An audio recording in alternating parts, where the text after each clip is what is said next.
Welcome back to Backroomconvos. I'm your host, Lesego M, Daddy Waddy Pod, aka Shoot Your Shot, and maybe you might get a chance to call me Daddy like Cairo. Listen, if you are a fan of pod, stay tuned because you might like what we're cooking. On today's episode, we are talking about a lot of things. Amongst those things, it's Song of the Year, VUT Radio, relationship, I lost Skomota, and Shebeshxt, amongst other things. Do let us know what you think of today's episode on the comment section, and please don't forget to follow and like the show to get a notification for each and every time we drop a new episode. Today's song of the day is Shebeshxt by Them Tudor, which was released 2019. I used to really enjoy this song when it came out. Angelique, I used to think for the longest time this song was Angelique's song, but I realized when I saw the cover art of that person drawing a heart or inside the shower thingy, and I realized that was actually his song and not, and which was actually Them Tudor's song and not Angelique's song. That's when I realized the cover art is dope. I really enjoyed the song, man. I hope you also enjoyed the song. I'm your host, Lesego M, Daddy Waddy Pod, aka Shoot Your Shot, and maybe you might get a chance to call me Daddy like Cairo. Let's get on to it, guys. Let's get on to it. Shebeshxt is one of those classics, man. This song is a classic. And I want to talk about the song of the year. I don't think, I've listened to Iplani. I think Plani had a good chance of being in that category of like song of the year. And, I kind of went back and forth, and I was like, maybe it's not. This Gobu at some point, it was like, in a potential, but it's not theirs yet, So I listened to a lot of music industry, what everybody is listening to, and I'm like, I don't think we have the it song as yet. We've seen a lot of people release album. Amongst those people, it's Drake, amongst other people, it's Drake, it's Chris Brown. Locally, I don't know for sure. Cassie released an album, Nestle released an album, Aries released an album.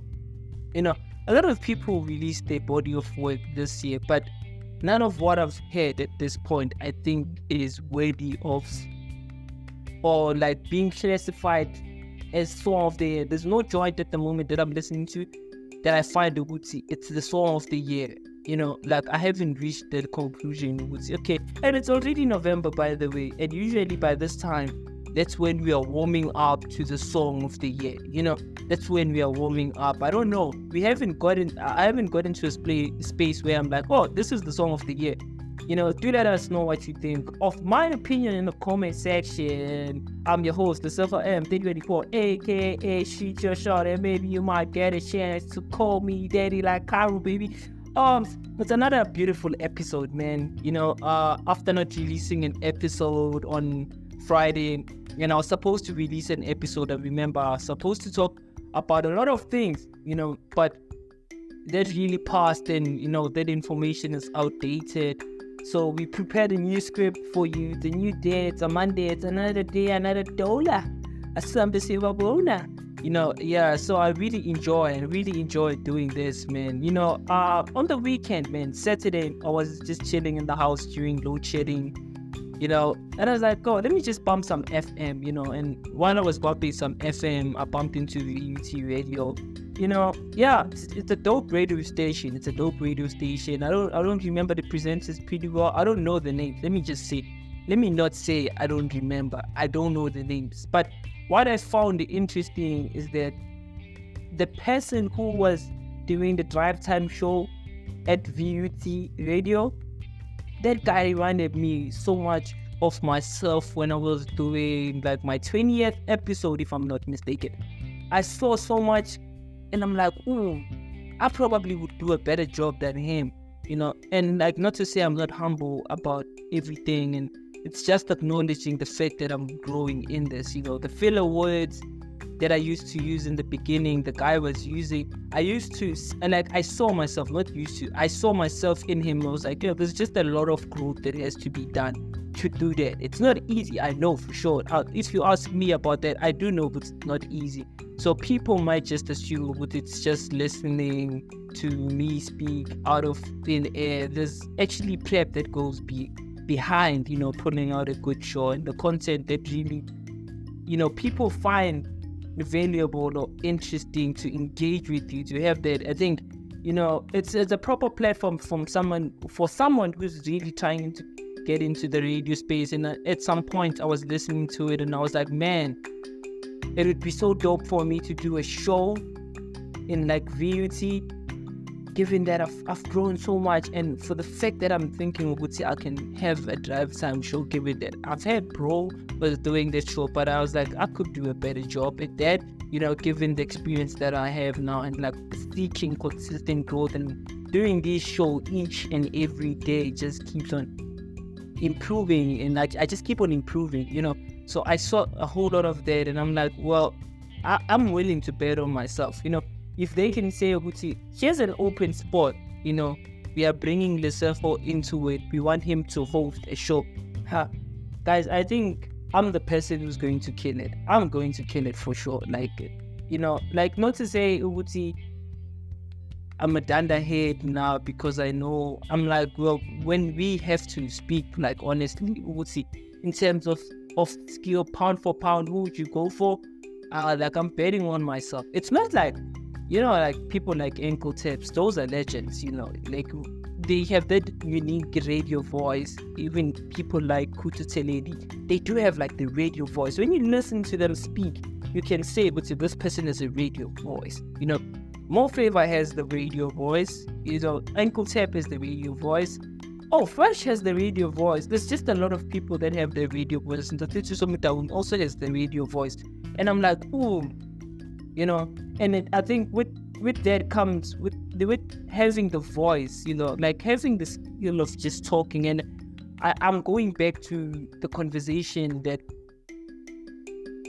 Saul Penduga was having on the podcast. He was saying, to have talent is one thing, but to have talent and back it with hard work, and I think we've touched on this before on the show, to have talent and backed by hard work, bro, like that's a rare thing to have, given that a lot of people that have talent don't really put in the work, so they just rely on talent alone to get them there. But in the real world, we know, like, not a lot of people who have talent really make it, so you have to like back it up with work. That's why people are like upset the small loss brought to the table to say, dude is very talented, but on top of that, or amongst other things, he's putting in the work to make sure I'm being heard, and I will consistently improving my music to bring us, different. And so I just currently listened, I think it was today where I was listening to him or his live.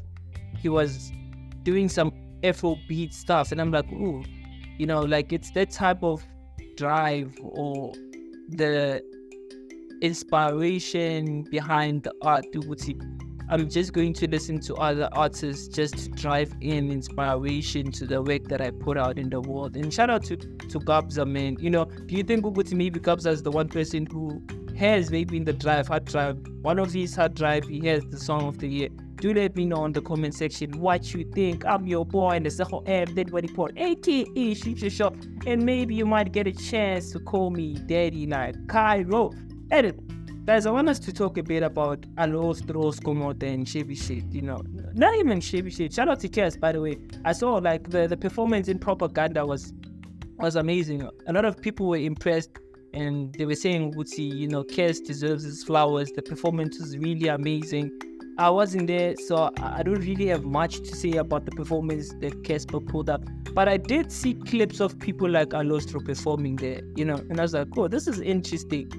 And somehow I really find that fascinating. Everybody, like, they are associating themselves with people like Finawit, people like Alostro, people like Boma, people like Skomota. And I'm like, guys, these people have been a part of the conversation for about 4 or 5 months now. Bona has been in a conversation for the longest time, even Alostro, but now it's like peak fame. And like, for me, I'm like, guys, we see all these people, but who is the person behind. If I'm getting out Alostro from the street, who's making sure? Because Alostro performed the song, and I'm like, who's behind? Who's the brand manager? And I'm like, definitely he's getting paid at propaganda to perform that.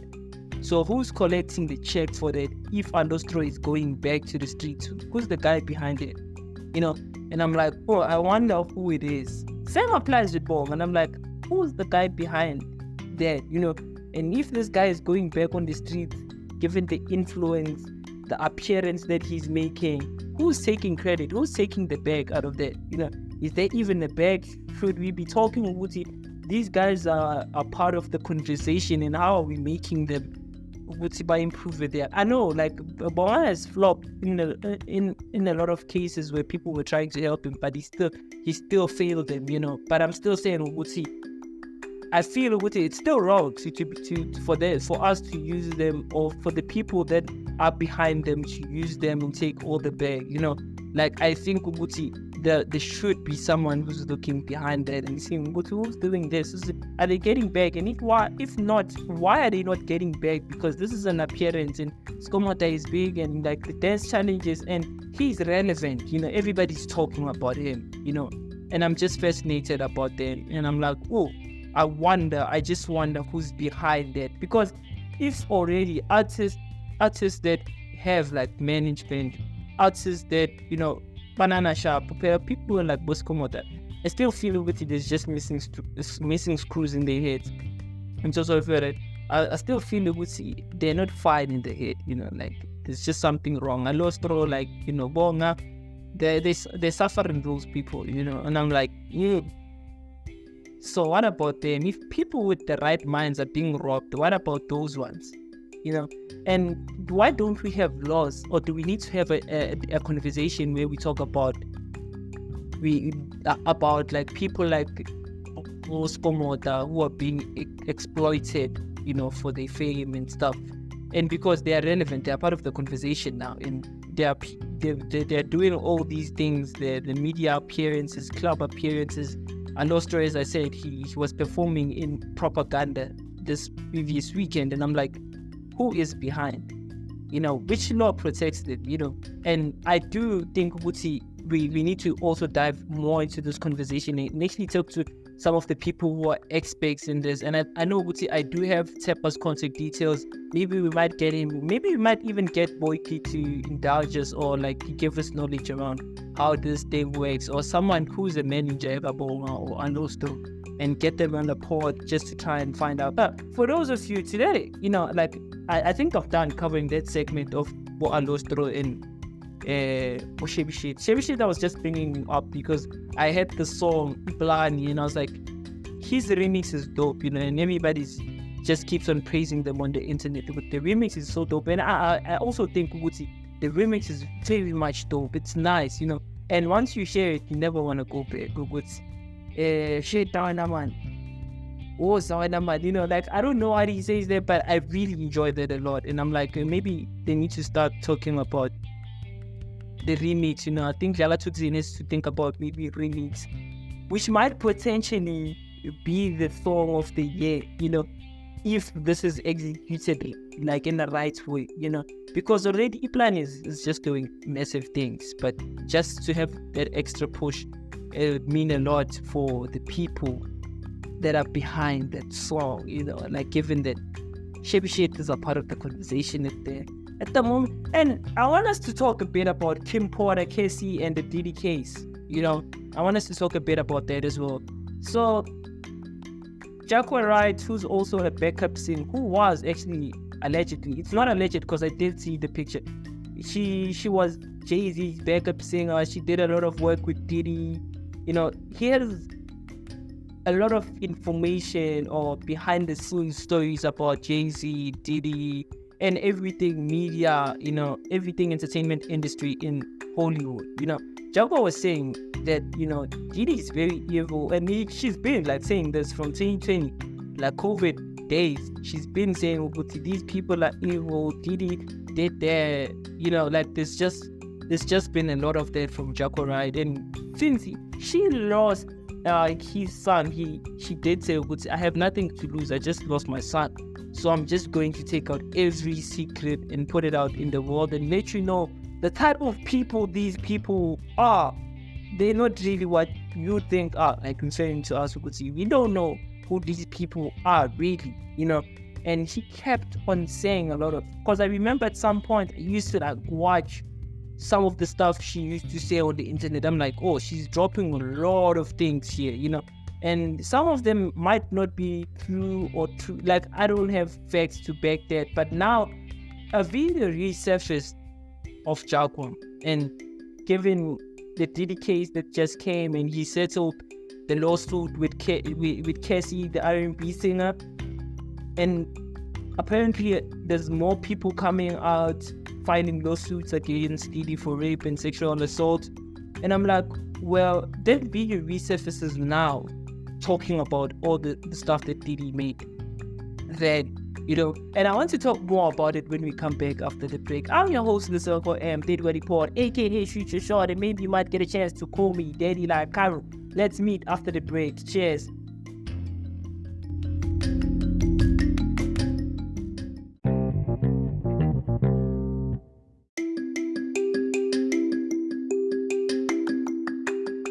Welcome back to Backroomconvo. I'm your host, Lesego M, Diddy Report, aka Future Short, and maybe you might get a chance to call me Daddy like Cairo. Listen, if you are a fan of Port, stay tuned because you might like what we cooking on today's episode. The song of the day is Shebeshxt by them featuring Angelique. On Spotify, it's currently sitting on 2.2 million. This song was a banger. It's a classic, by the way. It's a classic. I really enjoyed it, and this brought up a conversation of really, what do you think is the song of the year? Because currently I haven't seen or heard of a song that I think it's ready to be song of the year, besides the ones that I just said in the first segment, which I think maybe the Iplani, the English is English in poison. So Iplani by Dlala Tukzin, I think that has a potential. Should they decide they're taking out the remix with Shebeshxt, I think that might do something to put that song in the places of, like qualifying to be song of the year. The streets will decide, you know what I mean? So for those of you who just joined us on the line, I'm your host, Lesego M, Diddy Report, aka Future Short, and maybe you might get a chance to call me Daddy like Cairo. So yeah, just to bring you up on speed if you just joined us, yeah? So the song of the year, I did say it's Shebeshxt by them featuring Angelique. I did touch on VUT, the radio station, and me potentially going into radio. The skill, I was actually talking about skill. I'm not going into radio anytime soon. But if the opportunity arises, if it arises, man, I'm happy to go there and, grow even, to grow further. I'm not going to grow away from or shy away from the activity. I do have a platform of my own, which is the podcast I'm grateful for.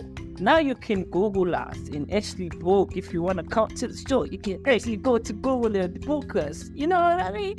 We've been putting on the work, man. We've been putting on the work, and I think, getting to like 50th episode, I'm like, I'm really grateful that, I stuck it so long. And I calculated, how long will it take us to get to 100 episodes, right? So because we are in the journey to get to 100 episodes, I was like, oh, okay, I calculated if I release if I release an episode each and every day, it would actually take us November, December, January, February the 2nd, we are going to drop the 100 episode.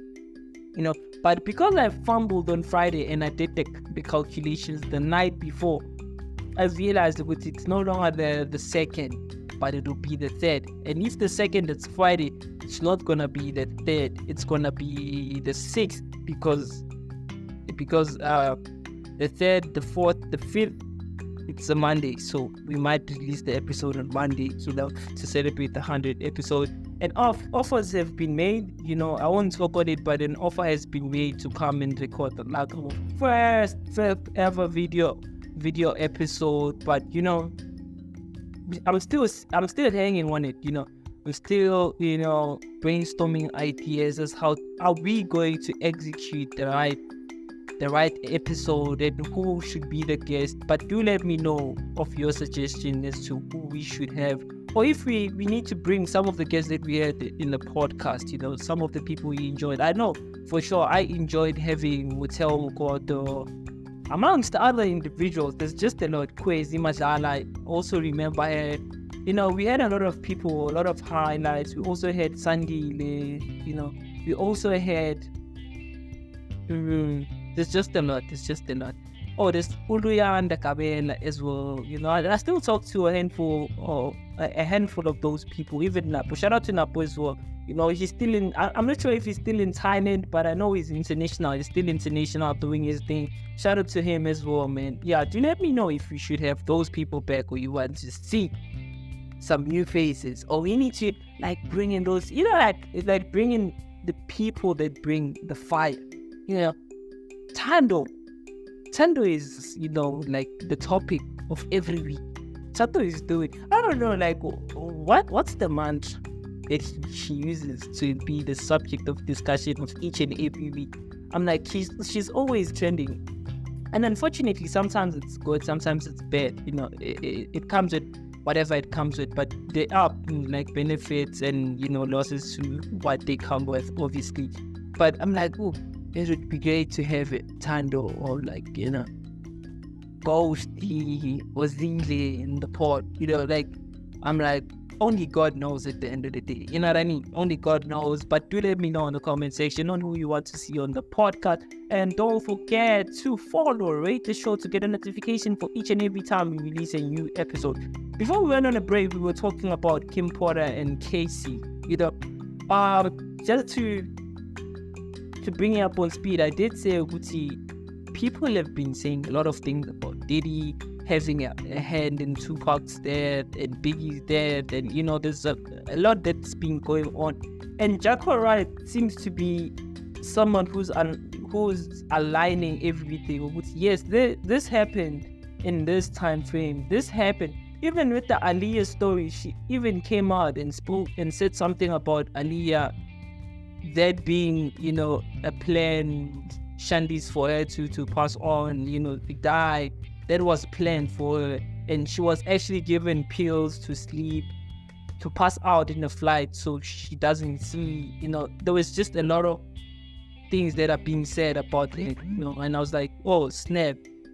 A lot of these things are being said about, a lot of these people. And a clip of Jacko Wright actually surfaced on the internet after everything is said, months or years back, after this Cassie lawsuit win that she won against P. Diddy or Puff or Love or whatever you may. I know we call them a lot of words. I know a lot of people call them a lot of things, but I can't keep but wonder what Jacko was saying in one of those clips, to say Kim Porter was writing a book that's going to expose all Diddy's secrets.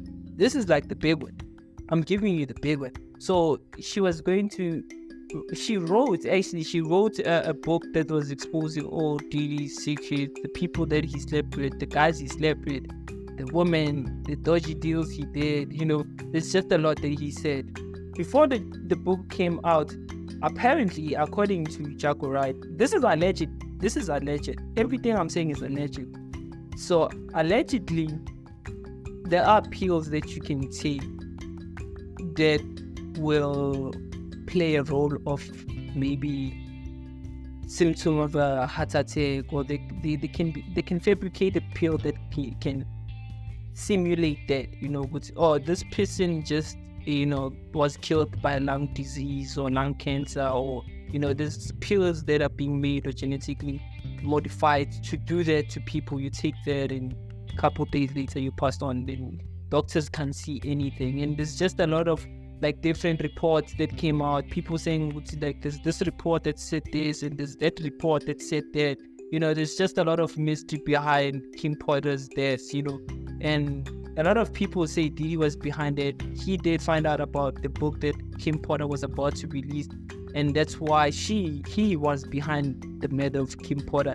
But before or prior Kim Porter's death, she actually spoke to Cassie. Cassie had the scripts of the book. This is alleged. I repeat, this is alleged. She had the scripts of that. So she used those scripts. He's playing chess, not checkers. She was playing chess. It's like, I do have all these scripts, and I'm, calling out a lawsuit that you are abusive, and she was being hit with things like, sexual assault, abuse, all these things that were being pushed to Diddy, and he settled. And I can't help but wonder as to why Diddy settled in that lawsuit of paying like $40 million. He did settle, and they didn't want to give reasons as to why Diddy settled. But I think if Jacko Wright's theory is right, that's the only reason I think he settled. I think that's the only reason that can make it settle. And now, Saturday, I was reading, just doing a follow-up story, and I don't think I think it's the algorithm, it was doing me dirty. So I saw more news of more people coming out filing lawsuits against Diddy, hoping to get, and I'm like, wait, what? And someone is saying, yeah, I got the guts to do it because of Cassie, and wada. Some people might be doing it for money, and someone was asking to say, if you notice that since this Diddy saga that's going on, some people or everybody that's close to him is distance themselves from him, and you can't help but imagine or think, why are people distancing themselves from this? Is it because he's bad news, or they know the truth? There's not really much to tell behind it. But I think about it a lot, and I'm like, okay. I guess we just have to wait for the final verdict. But okay, these are the lawsuits, and how much of those lawsuits did he win? I think we'll get to see that, and I'm just following the story close and personal. Do I say personal? I don't know. I just threw in that word. I just threw that word in there. And I was just scrolling even on TMZ, and I'm like, oh, there are news. Meghan Markle and Prince Harry. Is it Prince Harry? Yeah, Prince Harry. They are finally moving to LA. According to someone who saw them, they were like, they're eyeing a property in LA. They're no longer settling in Malibu because of the paparazzi and where they are. That's like the hotspot of paparazzi, and they don't want to be there. They don't want this work, So that's why they're moving. And I should give props to Meghan Markle, because I really like her character in Suits, and I just hate the fact that what they're selling us on that movie is just fraud, and I don't like what it does to me, because I'm like a true fan of Mike Ross, and Mike Ross and him. And I'm like, well, these people really make a dope couple, But being married to Prince Harry, there's just certain flaws that she doesn't want to, cross, or lies that she doesn't want to cross. She has boundaries to say, So given those boundaries, you just know, and I think it just creates a lot of suspension. When that moment's come, you're just there to see, is it gonna happen? Is it gonna happen? Are they gonna kiss? It just keeps on happening. But I feel I got to a point where I've accepted these ones are never gonna be, as long as these two are still together, Prince Harry and Meghan Markle. As long as they're still together, more kissing, more relationship, or sex scenes will happen because of that, And what happened to the rumor? I know there was a rumor that these two had broken up, and today I'm surprised when I see this. They don't know what. Buying a house in Malibu, they're considering going to LA, because where they wanted to move in Malibu, it's paparazzi's hotspot, boom, boom. And I'm like, how? Maybe you're the one that just told us the other day with these people separated. What's going on? Did they reconcile? And a lot of people were saying, Henry doesn't have a backbone. She says whatever the wife's, she follows whatever the wife says, and they felt he needs to man up and be a man of the house and not let her, basically govern or say some of these things. The same thing that they're doing with Musa, Dr. Musa. And I'm like, man, I see it. I see love as a beautiful thing, and I see that working for Musa and Lisa, and the same way it's working for them. I believe even, Jay-Z and Beyonce, it's working for them, even though they don't show it much. Yeah, I think even Prince Harry and Meghan Markle, they also in the phase where I'm like, well, maybe that's the right way to go about it, you know what I mean? And all the best to them and the kids, man. Yeah. So I wanted to talk about, again, Thando. Thando, I did say, she is the topic of the week each and every week, but no one cover it. And apparently she was on the live the other day on a Saturday, and her friend was getting smashed while she was on the live. She was moaning, and I'm like, hey, Bantu, and the friend's name is Pawalo, and I'm like, she's 16 years. Thando's also 16 years, and I'm like, which parent allows their kid? And I'm like, is the parent a part of our age group? Because it's late. Like, none of the 70s, the 60s parents would allow their children to do that. I think the internet has just exposed them, and some families, they just accept what they accept, and some don't accept. And I guess I saw that, and I'm like, I'm not judgmental to the situation. I don't have the facts as to why this is happening, the reason behind. But Thando must do whatever she feels like, as long as she has an agreement with her mom and the mom supports it. Who am I to come from the woodwork and say Thando doesn't need to do that? Or, I don't have a right. Same way I don't have a right to say anything about Syed Buja. I don't have nothing to say about Thando and Babalo's parents. I don't really have much to say. But I do say, I did see, people were saying that, Thando is a bad friend to Babalo, because clearly Thando has some type of hatred against Babalo, And I was like, yeah, but you can't be a friend like that. You want to live with me, share what you share, what are the parents supposed to say when they hear that their daughter was being smashed and their life was being made at the same time? I was like, well, maybe these kids, man, they still kids, they will mature, and hopefully they'll be better individuals, and they understand better, and they'll have first-hand wisdom on how to guide their children to grow to become better individuals. You know what I mean?